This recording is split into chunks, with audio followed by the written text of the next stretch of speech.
Hello everyone, I'm Dorian Obergfell, and here with me I have Colin Badger, and this is going to be a video describing how our LCD board Etch-A-Sketch works. So first off, I'm going to go over the LCD board and how it works and what you can do to make it work.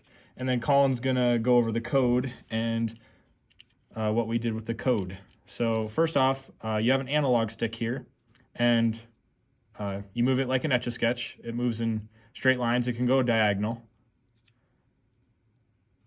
And basically, I haven't been gotten skilled enough at it to be able to draw a picture yet. But so this is just the basic of how the analog stick works. And then you can clear it with the top button here, and it resets it for you.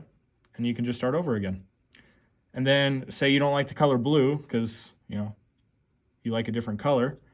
You can change the color with the bottom button here. So now we have light blue, green, red. Oh, red again. That might be orange. Is that orange? It's supposed to be. Orange, black. So if you want to get really good and you want to start drawing things, you can use black so that it blends in with the screen so you're not making lines. And then finally, white. All the way back to blue again. And that's basically how it works. And we'll go ahead and have Colin explain the code. All right. So this code is doing multiple things at once. We are using hardware interrupts for push buttons. We are using interrupts for the analog to digital converting for the joystick. And that is what the code is doing in the background.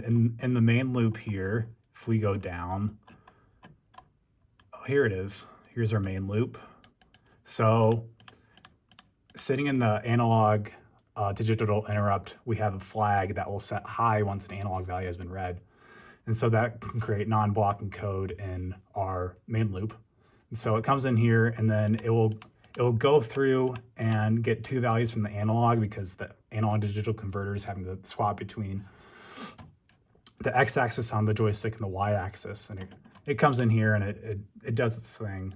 And then once we've read two values from our analog, from our analog joystick, it will trigger this update flag value here, and then we come in here and then we have to do a whole bunch of conversion. We convert the analog values to, we convert them out of their digital bits into the value that can be mapped on the coordinate of the LCD. So we take the coordinates from the joystick and plot it on the coordinates on the display.